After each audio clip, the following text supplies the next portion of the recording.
the Black Frosted Black Barbie, and I'm back with another video.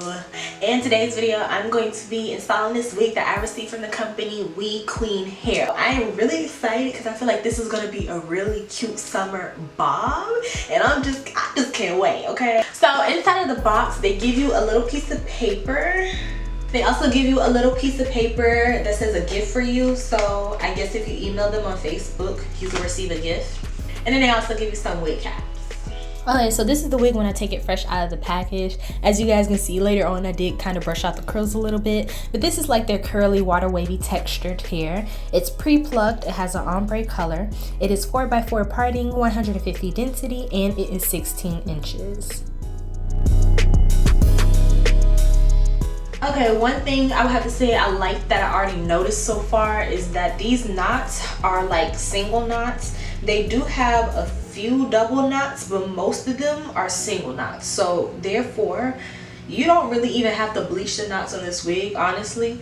If you just wanted to install this and put some concealer on top of it, you can. But if you're still the type of person that likes to bleach it, then you can definitely do a bleaching in less time than usual. So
was it for the video. This video was a really quick install because this was a 4x4 lace wig, and I actually really enjoyed the process of doing this wig. Reason being is because the knots were not really thick, and with this wig I really didn't have any problems bleaching the knots because they were already like kind of like a brownish color, so I only really had to bleach them for about 15 to 20 minutes. But as you can see, this is the hair when it kind of dries over time, and then it really didn't take that long to dry. Now if you want to keep the wet look, then you're probably going to need more denser products like a gel or like heavy creams or stuff like that, but I kind of wanted mine to be a little bit more defined and poofy. Now the only thing I would say about this wig is it does say it's a water wave, but to me, I don't know why, I just kind of feel like it's a kinky curly, or it gives off more of a kinky curly look.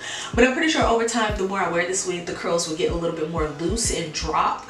But other than that, I mean, it's still really cute. And I just really love how warming it makes my face look and how natural it looks. Other than that, that was the only thing I really had to say about this wig. I hope you guys really enjoyed this install. If you want to get this wig is from WeQueen Hair. This is their 4x4 water wave ombre wig. So far, I really do like it, and I cannot wait to wear it out tonight. So if you are interested in getting this wig, I'll have the link in the description box below, as well as all the information and all the products I use. And I will be seeing you guys in another video soon. Thank you guys for watching. I love y'all, and bye.